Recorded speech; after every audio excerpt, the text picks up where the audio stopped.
Saya memandang memang kayaknya jelek deh kalau kita memandang hukum ini hanya sebagai puzzle. Ada beberapa pasal dalam undang-undang yang berkaitan dengan undang-undang lain. Kita pengen gunakan itu sebagai suatu strategi sehingga itu menghasilkan puzzle bergambar yang bagus.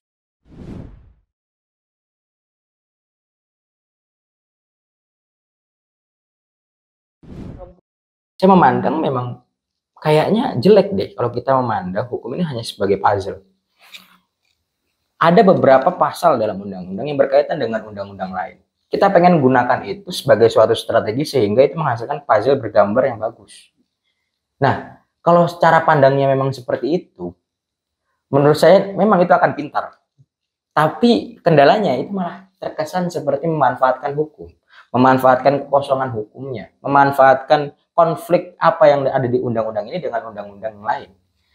Ya, kalau memang seperti itu cara kerjanya, berarti menurut saya sendiri konstruksi keadilan yang akan terjadi itu akan selalu berubah. Karena menyesuaikan dengan pasal, dengan hukum, apalagi sekarang ada yang dikenalkan oleh Sajib Raharjo, ada hukum progresif, di mana kita menyesuaikan kebutuhan masyarakat hukum itu. Hukum itu untuk masyarakat, bukan masyarakat untuk hukum. Masyarakat pasti berubah. Gayanya sekarang aja udah ada teknologi-teknologi seperti ini. Ada kamera, terus ada beberapa hal yang bisa kita komunikasi dengan baik. Ada pengaturannya, ada regulasi baru, undang-undang ITE, undang-undang perlindungan data pribadi.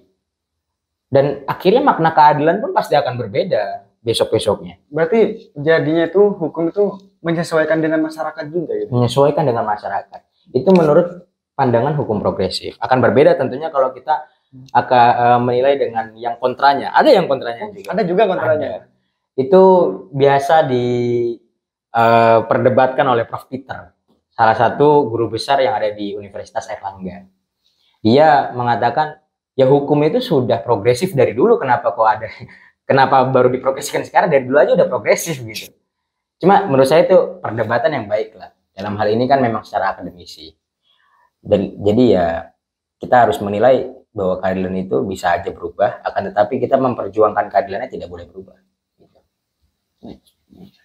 Oh iya Mas, terkait tadi kan gitu kan, pengacara kan bisa ini kak itu juga kan, ada pro dan kontra karena kita udah dididik seperti itu. Nanti terkait dengan satu pemutusan hakim itu nanti itu benar-benar adil juga gak memutuskan satu perkara itu nanti? Kan dia pintar ngolakati juga kan, kuasa hukum ini kan, untuk memperjuangkan kliennya juga kan, untuk mendapatkan satu imbalan juga kan. Oke.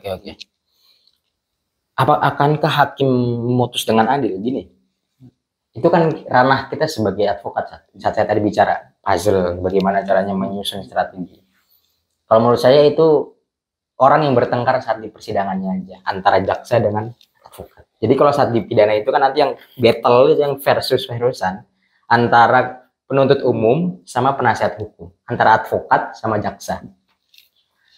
Yang harus bisa seperti itu adalah mereka berdua, menurut saya. Yang harus bisa, bagaimana bisa menyusun pro dan kontranya, bagaimana menilai kekurangan dari lawan, dan juga bagaimana kita mempertahankan apa yang kita argumentasikan. Tapi kalau hakim, karena hakim ini adalah the guardian of law, penjaga hukum, dia itu gawangnya hukum itu hakim. Dia itu harus berdasarkan keadilan. Jadi akankah hakim memutus adil? Tergantung fakta persidangan, saya tadi bilang. Kalau fakta persidangan yang menunjukkan ke arah yang sudah didakwakan oleh si jaksa atau penuntut umum, maka bisa saja dipidana. Tapi kalau kok argumentasi dari penasihat hukum, penjelasan-penjelasan ataupun ahli-ahli yang dibawa oleh penasihat hukum itu mengarah kepada terdakwa ini tidak terbukti bersalah, maka hakim bisa saja memutus bebas. Jadi hakim ini memang harus itu. Kan hakim, kan kita harus menilai bahwa ada yang namanya iudex lex legum. Hakim adalah hukum yang berbicara. Dan hakim menilai itu berdasarkan fakta persidangan. Ya ini sebenarnya kalau kita menjadi orang yang battle ya, berarti kita manfaatkan itu sebenarnya. Bagaimana caranya fakta persidangan itu memandang pandangan hakim, mengubah persepsi hakim terkait apa yang terjadi dan bagaimana pidananya nanti. Dan hakim memang harus netral. Kita itu hidup di hukum modern. Ini katanya. Gimana kalau melihat hakim itu netral atau enggak gitu? Takutnya ada suatu intervensi gitu. Ini itu kan sering terjadi di meja hijau itu Mas. Hal kayak gitu. Ya itu sebenarnya ada prosedur di KY ya, di Komisi Yudisial. Kalau ada hakim yang ternyata kan suap, iya kan, iya banyak hakim korban-korban korupsi segala macam. Ya itu nanti dibuktikan di KY. Menurut saya kalau dalam hal ini ketika hakim tidak memutuskan secara adil pun sebenarnya udah ada upaya hukum. Ketika misal di pengadilan negeri hakim memutus pidana, si terdakwa ini tidak terima dengan putusan hakim, ingin mengajukan upaya hukum. Ada upaya hukum lainnya apa? Setelah di tingkat 1 dia akan ke tingkat kedua banding ke pengadilan tinggi. Di pengadilan tinggi pun dia tidak terima, ada upaya hukum lagi di Mahkamah Agung, kasasi. Dan ada lagi upaya hukum yang terakhir, peninjauan kembali. Jadi sebenarnya tuh untuk memperoleh keadilan di Indonesia itu sudah ada upayanya. Kalau kita tidak terima dengan putusan ini, terus kita ajukan upaya hukum lagi. Cuma kan gini, dalam hukum ini ada anomali sebenarnya. Apa anomalinya? Ada teori hukum. Itu namanya antinomi hukum. Ketika ada dua keadaan yang berbeda, itu tidak boleh saling mengintervensi istilahnya. Tidak boleh saling ini yang benar, ini yang salah gitu. Contoh, misal di putusan yang pertama nih, kayak kemarin Tom Lembong gitu kan. Kasus kemarin itu ya. Putusan pertama nih. Itu diputus dengan pidana kan. Diputus dengan si Tom Lembong ini dinyatakan bersalah. Walaupun ada beberapa hal yang memang harus kita koreksi di situ. Nah, kita itu harus menghormati setiap putusan pengadilan yang ada. Harus menghormati putusan pengadilan dan juga menganggap itu benar. Dan ada lagi asas presumption of innocence. Praduga tak bersalah. Ketika seseorang ini melakukan tindak pidana, katakan, dia ini tidak boleh dikatakan bersalah atau tidak, ataupun melakukan benar-benar melakukan tindak pidana atau tidak, kalau belum ada putusan pengadilan. Jadi itu praduga tak bersalahnya. Kan bertentangan nanti. Kalau kita mengadukan antara setiap putusan pengadilan itu harus dihormati dengan adanya praduga tak bersalah. Nah, makanya apa? Disitulah fungsinya kita belajar bagaimana caranya membedakan antara asas dengan menggunakannya. Nah, saat ini kan kemarin saya baca di berita Tom Lembong ini katanya Tom Lembong mengajukan banding. Ajukan banding ya. Nah, sehingga ya dalam hal ini Tom Lembong belum bisa dinyatakan bersalah. Kenapa? Karena putusannya belum inkrah. Ada upaya hukum lagi tuh Tom Lembong banding. Berarti ada kemungkinan bisa bebas gitu? Ada kemungkinan bisa bebas. Ini lagi diajukan, ya mungkin kemarin saya juga baca-baca ada beberapa permasalahan yang diajukan di berita itu kan. Salah satunya putusan Tom Lembong ini tidak sesuai dengan rasa keadilan masyarakat. Public sense of justice-nya nggak ada gitu kan. Ya oke, kalau memang itu adalah keadilan dalam masyarakat, ya oke aja sih menurut saya itu kan apa yang dikatakan masyarakat. Cuma gini, kita harus tahu, kita ini hidup di zaman hukum modern. Ini pernyataan Prof. Edi, salah satu guru besar hukum pidana di UGM, yang mengutip kalimatnya Prof. Sacipto Raharjo. Kita ini hidup di hukum modern, di mana yang menang belum tentu benar, yang kalah belum tentu salah. Dalam pengadilan, yang menang itu belum tentu benar, dan yang kalah belum tentu salah. Karena apa? Law is the art of interpretation. Hukum adalah seni dari berinterpretasi. Ya makanya, kalau kita merujuk pada kutipan tadi, yang saya katakan dengan mengimajinasikan bahwa hukuman ini layaknya puzzle, bagaimana caranya kita menstrategikan sesuatu dengan baik sehingga menimbulkan adanya gambar yang bagus, itu adalah sesuatu yang wajar. Kalau memang katakan secara fakta, secara yang kita tahu dia bersalah nih, tapi kok lepas, bisa saja advokatnya memang pintar dalam hal menyusun strategi bagaimananya dia menyusun strategi tadi membuat pasal seunik mungkin gitu. Iya, bisa saja. Dan itulah hal yang memang kita harus tahu. bahwa ya susah juga kalau kita tidak memperjuangkan sampai darah penghabisan pun tentang keadilan ini. Kita harus tetap memperjuangkan dan juga bagaimana caranya kita mempelajarinya juga. Jadi tidak boleh ada yang namanya kita menyerah. Oh iya, kalau ngaca dari suatu kasusnya Pak Tom Lembong itu, Mas, itu sebenarnya dari undang-undang mana gitu yang bisa menjebloskan bahwa Pak Tom Lembong ini bersalah gitu? Kan banyak kan kalau di media sosial itu ya apa namanya, banyaklah yang nggak terima gitu terkait dengan hasil keputusan hakim gitu. Dan itu dari undang-undang mana gitu, Mas? Sebenarnya gini, Pak gitu. Dakwaannya itu kan pasal 2 Undang-Undang Korupsi ya, tindak pidana Undang-Undang Tipikor ya? Tipikor. Tentang pemberantasan tindak pidana korupsi. Di yang didakwaan itu pasal 2. Ini juga kemarin dakwaannya sama seperti dakwaannya Hasto. Putusan yang terbaru kemarin ini. Hasto tahu kan, itu yang viral itu. Yang sama PDIP. Ini Harun Masiku itu ya. Nah, dalam pasal 2 itu, dalam ini khususnya juga tindak pidana korupsi ya. Yang jadi permasalahan di Tom Lembong kemarin itu adalah mensreanya. Mensreanya. Apa itu mensrea? Mensrea itu adalah apakah dia sikap batin kejahatan enggak gitu kan, Mas? Bukan, sikap batinnya. Jadi kita harus menilai ada actus reus, ada mens rea. Actus reus itu adalah perbuatan yang melanggar hukumnya. Kalau mens rea adalah sikap batin atau niat, kalau kita bisa bilang. Niat dari pelakunya. Ini berkaitan dengan kesengajaan dan juga kelalaian, dolus dan culpa. Nah, tapi ingat juga, ini mungkin saya akan jelaskan secara sedikit aja. Dolus itu ada yang namanya kesengajaan sebagai maksud. Ya. Tapi mungkin ada perdebatan lah. Kesengajaan sebagai maksud adalah kesalahan itu sendiri. Kan tiada pidana tanpa kesalahan kan. Oke, tapi bisalah kita jelaskan bahwa kesengajaan sebagai maksud berarti dia sengaja melakukan hal tersebut dan apa yang dia ingin peroleh adalah tindak pidana itu.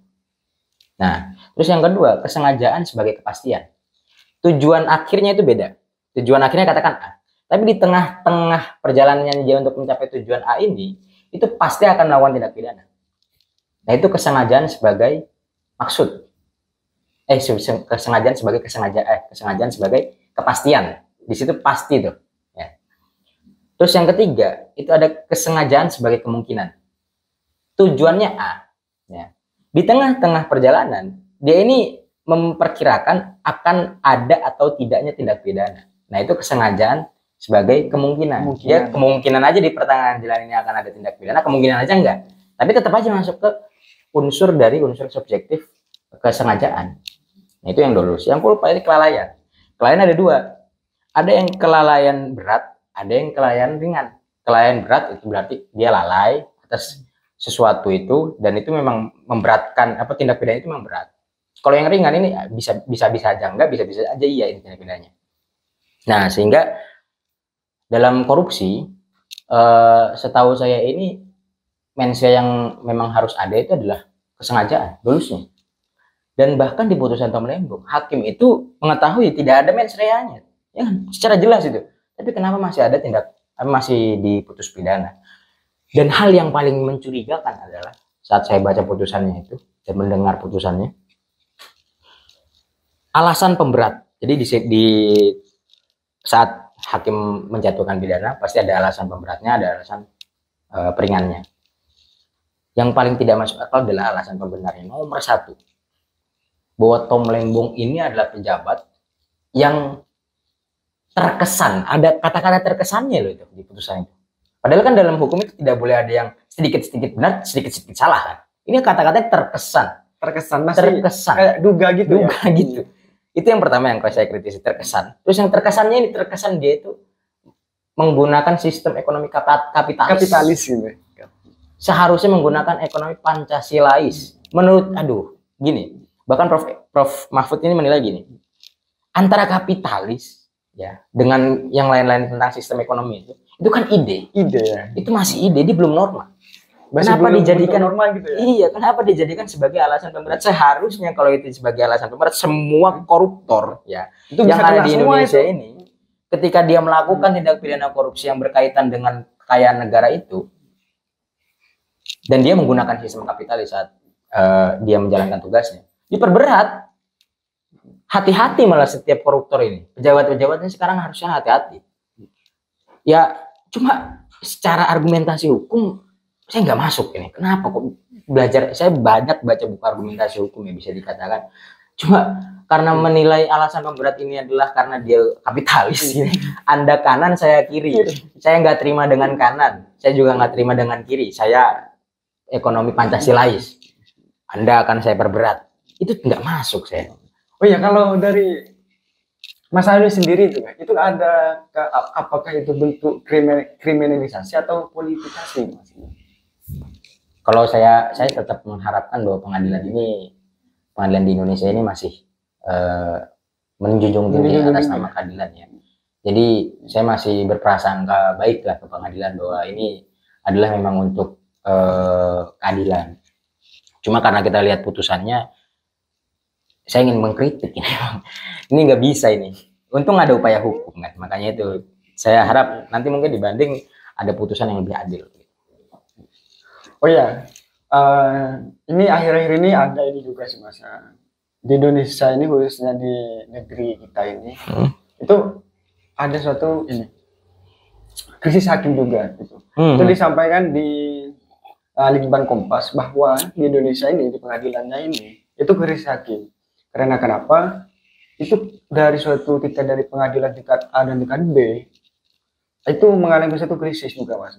Oke. Itu sekitar berapa ya? Sekarang yang tercatat itu masih 2.000-an gitu kan. Sebenarnya yang dibutuhkan itu 10.000-an gitu kan.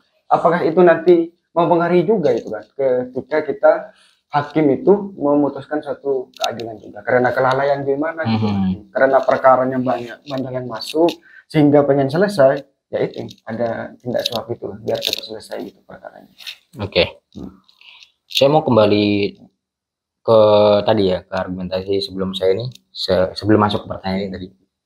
Tadi kan Anda menanyakannya pengadilan ini kriminalisasi. Kriminalisasi atau politisasi? Politisasi. Ini ada juga saya baru keingatan, ada teori begini. Semuanya ini boleh kacau. Masyarakat boleh kacau. Pemerintah boleh kacau. Kenapa saya husnudon sama pengadilan kan? Kenapa saya berprasangka baik pengadilan ini ingin tetap mengatasnamakan keadilan dalam setiap putusan? Karena gini teori.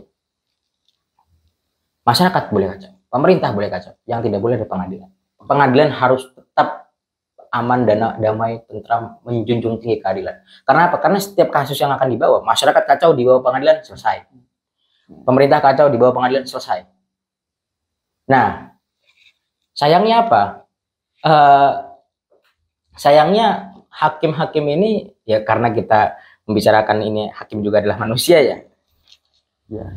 Tanggung jawabnya gitu sangat besar. Iya, tanggung jawabnya secara agama pun itu sangat besar. Ya, oke. Di situ sih intinya yang saya mau pertambahkan tadi. Terus untuk pertanyaan yang baru tentang apa? Krisis hakim ini. Krisis hakim itu kan setiap pengadilan ini wajib tidak boleh menolak perkara. Pengadilan itu nggak boleh menolak perkara, harus menerima. Maksud saya gini, oke lah kalau memang katakan berkas-berkas yang diajukan itu tidak sesuai dengan prosedur, nanti akan ada hal-hal yang dibenarkan, disuruh koreksi dulu gitu. Cuma dalam hal ini maksudnya adalah setiap perkara itu memang harus diterima oleh pengadilan, gak boleh dia menolak. Cuma kan permasalahannya, oke diterima terus tuh, diterima terus. Saking banyak terima kan? Saking banyaknya akhirnya apa? Over capacity, hakimnya kekurangan.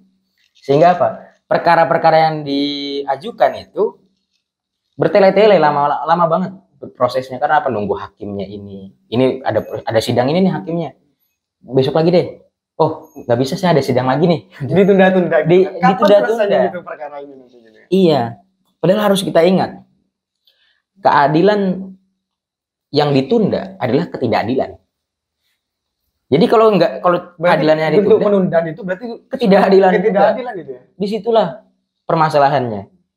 Kalau memang secara data kita ini kekurangan hakim di Indonesia, seharusnya pemerintah ini mempersiapkan hakim secara baik juga, secara banyak juga, tapi juga tidak melupakan kualitas. Walaupun kuantitasnya diperbanyak, katakan pemerintah dibuka lowongan sebesar-besar, tapi kualitasnya gitu. Malah kualitasnya jadi masalah. Sekarang kuantitas jadi kualitas. ambruk lagi kan. Nah, di situ. Apa namanya di peradilan itu? Nah, malah jadi PR lagi nih buat pemerintah gitu kan. Nah, iya. Makanya kalau kok kita bicara soal krisis hakim ini, menurut saya kalau memang PR-nya sekarang di kuantitas, jangan lupa ketika memberikan solusi juga memberikan syarat-syarat yang tentang kualitas hakimnya itu.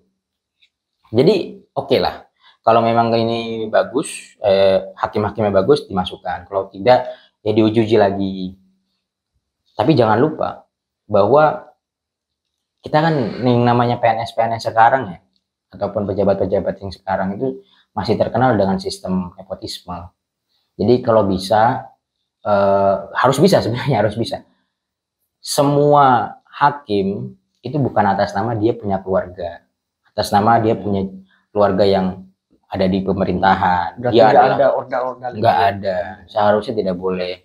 Walaupun memang nanti ordalnya katakan dia tahu nih yang pengen dimasukin punya kualitas bagus, ya masukin aja, masukin. Ini tuh kualitasnya bagus, tapi kan tetap aja ordal. Nah makanya berarti harus sesuai dengan administratif juga. Harus sesuai secara prosedural, secara material maupun formal harus sesuai. Jadi itu mungkin saran ya untuk negara Indonesia gitu, istilahnya kepada pejabat-pejabat ataupun ke pemerintahan untuk segera membuka ataupun ke ranah-ranah legislatif bisa, ataupun eksekutif nanti bisa. Kan kemarin ini yang eksekutif ini juga menaikkan gaji hakim. Menaikkan gaji hakim juga gitu. Juga bisa yudikatif juga. Jadi semuanya harus dibenarkan lah kalau menurut saya. Jadi biar hal-hal seperti ini bahkan bisa terjawab. Nah, oke, kita tadi terkait dengan hakim naik gaji hakim itu kan kemarin sempat mogok. Sempat mogok masal hakim seluruh Indonesia. Ya karena pemerintah itu melihat saking banyaknya kasus-kasus hakim yang disuap gitu loh, Mas. Ya mungkin karena apa ya, gajinya sedikit, ya udah ini dari pemerintah itu kan memberikan suatu kenaikan gaji hakim yang mungkin untuk menjawab hal itu loh. Kemungkinan kayak gitu, Mas. Atau enggak saking semangatnya gitulah. Tapi presiden kita gitu. Kalau pandangan saya sendiri kemarin itu saat hakim meminta di DPR RI untuk gajinya dinaikkan itu sampai nelpon Prabowo kan. Itu apa ya? Ini hukum ya. Dia kan adalah hukum yang berbicara. Berarti dia bekerja bukan tanpa ini ya? Maksudnya? Ya enggak. Kalau saya pandangannya begini, maksud saya. Si hakim ini seolah-olah di Indonesia ini sangat terpojokkan. Coba bayangkan, kita adalah negara hukum. Dalam pasal 1 ayat 3 itu di Undang-Undang Dasar. Jelas negara Indonesia negara hukum. Coba bayangin. Dikumpulkan tuh semua pejabat-pejabat. Eksekutif, legislatif, yudikatif. Yang paling depan pasti presiden. Tengah-tengahnya DPR. Kok bisa-bisanya hakim di belakangnya gitu ya? Kok bisa-bisanya gitu? Harusnya kan kita menjunjung hakim. Karena apa? Dia adalah hukum gitu. Nah disitulah hal yang sangat mengecewakan. Coba bisa-bisanya hakim datang ke DPR meminta hal seperti itu. Berarti kan memang ada yang nggak benar. Untuk meminta, kalaupun memang alasannya adalah banyak tanggungan-tanggungan yang dilakukan oleh hakim yang memang mereka menjadi tanggung jawab mereka di keluarga, segi-segi hal lain gitu. Ya menurut saya itu memang tugas pemerintah untuk menilai gitu loh. Harus membuat kebijakan yang menyesuaikan dengan apa yang dibutuhkan oleh hakim supaya tidak banyak hakim yang disuap ataupun putusan-putusannya akhirnya malah membebaskan para terdakwa yang sebenarnya bersalah. Tapi juga kita tidak menutup kemungkinan ya bahwa untuk menetapkan seorang terdakwa untuk mempidanakan gitu. Untuk mempidanakan itu kita juga harus bukan kita ya, hakim. Di sini tidak boleh menilai secara subjektif saja. Memang atas dasar keyakinan hakim. Cuma dalam putusan itu juga harus dipertimbangkanlah hal-hal lain gitu. Seperti halnya apakah ini berkeadilan atau tidak, apakah ini menentang tidak dengan rasa keadilan masyarakat. Ya mungkin itu penilaian-penilaian yang harus benar-benar dikaji sih ya. Kalau bagi Mas Hanif sendiri, ini terkait dengan kenaikan gaji hakim, bisa nggak itu nanti mensejahterakan hakim atau juga bisa memperbaiki terkait dengan sistem peradilan kita ini? Ya bisa-bisa saja, bisa-bisa saja.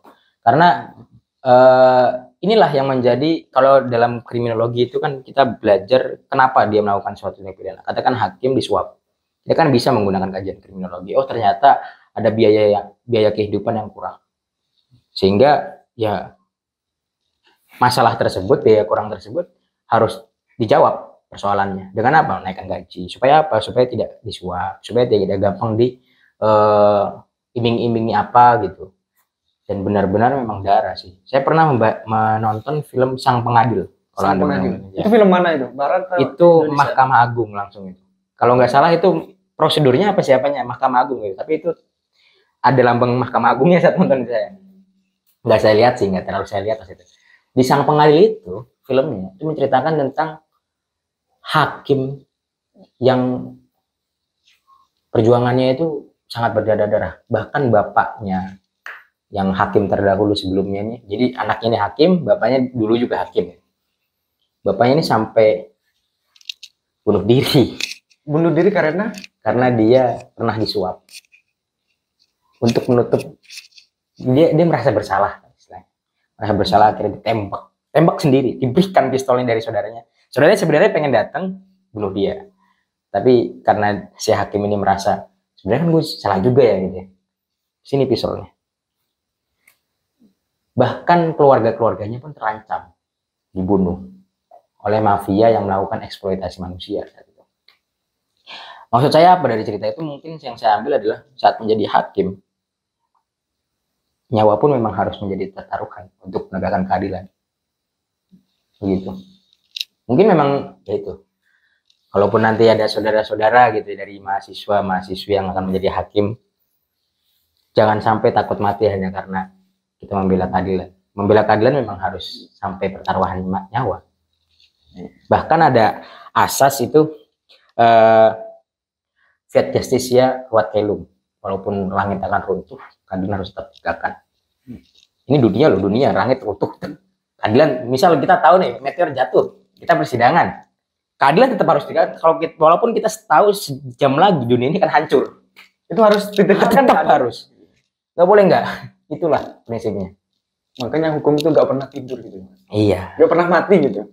Hukum tertidur, boleh tidur. Boleh tidur. Bukan boleh sih, hukum memang kadang tertidur lah.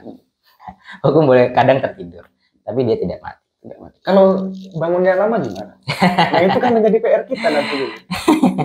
Ya itu persoalan tentang legal structure-nya yang tadi saya bilang tentang penerapan hukum kan ada legal structure, legal substance, sama legal culture. Semuanya ini legal culture, legal substance itu kan hal yang udah gitu, maksudnya ditentukan bisa dan bagaimana cara merubahnya pun bisa. Tapi kalau legal structure ini loh, orang perorangan, para penegak hukumnya paling sulit ini. Kalau kita membicarakan penegak hukum ini paling sulit karena kita berhubungan dengan manusia yang kadang biadab, kadang beradab. Disitulah susahnya. Makanya kalau penilaian saya sih bahkan bukan hanya hukum ya. Saat kita hidup dalam masyarakat pun kita harus bisa menilai sih bagaimana caranya kita berkamuflase saat berhadapan dengan orang-orang yang ternyata sering melakukan tindak pidana. Gimana cara kita menarik supaya mereka ini tidak melakukan tindak pidana lagi. Ini kan seperti layaknya kayak ulama-ulama. Kita datang ke orang-orang yang sering melakukan maksiat, terus juga kita mengupayakan supaya mereka tidak mengulangi atau melakukan hal itu. Menurut saya seperti itu. Ya ini mungkin sebagai ini ya Mas ya, akhir kita dalam untuk kesan dan pesannya nih untuk sistem peradilan di Indonesia ini ke depannya seperti apa? Kesan-kesannya.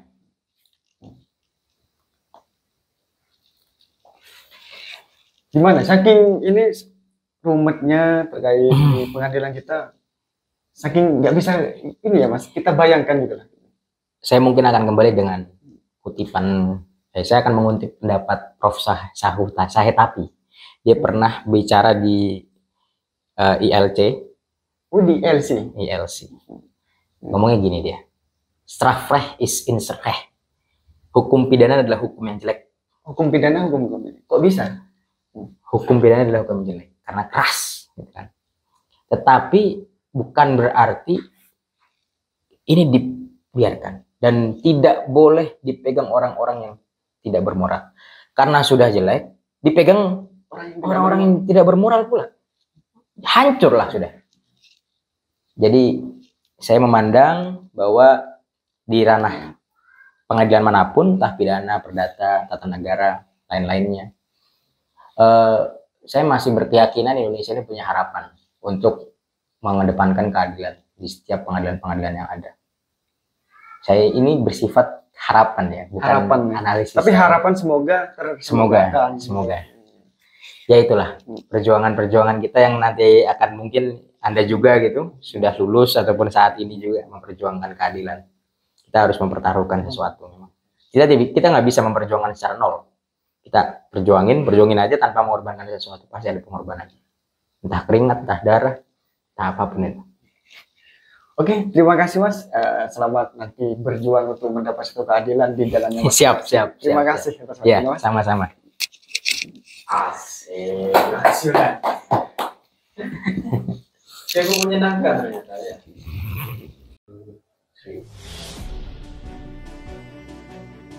Di antara gemuruh palu sidang dan nyanyian suara rakyat, terdengar nyaring jerit yang tak terdengar. Jerit dari kursi kayu, ruang pengadilan, tempat di mana hukum tak selalu memihak keadilan. Di antara 1000 pasal yang tertulis di kitab suci hukum, bisa kupastikan, tak semua berpihak pada kaum marginal. Di antara ribuan toga hakim yang bersinar, ada yang redup oleh bayang suap dan kepentingan modal. Maka, izinkan aku menjadi penjelajah keadilan, menebus belantara pasal dan prosedur, menyelami kisah terdahulu yang telah dilewati, yang menjelma cermin dari sistem hukum yang keruh dan buram. Aku ingin singgah di kelas kecil yang bernama restoratif justice. Tempat luka disembuhkan, bukan dibalas. Tempat hukum memeluk, bukan menghukum. Tempat rakyat bukan sekedar menonton, melainkan bagian dari panggung. Karena di negeri ini, kekurangan bukan cuma hakim, tetapi kekurangan suatu harapan. Ketika keadilan tertinggal di belakang birokrasi, ada bantuan hukum hanya datang untuk yang berpunya. Rakyat kecil hanya bisa bertanya, masihkah hukum ini untuk kita? Dan bila semua jalan buntu, biarlah wacana ini menjadi wahana, menyuarakan tanya, mengudara melewati suci, membangun nurani agar suatu hari di langit hukum yang kelam ada suatu bintang yang bersinar yang bernama keadilan. See you, Gorban Ghosting.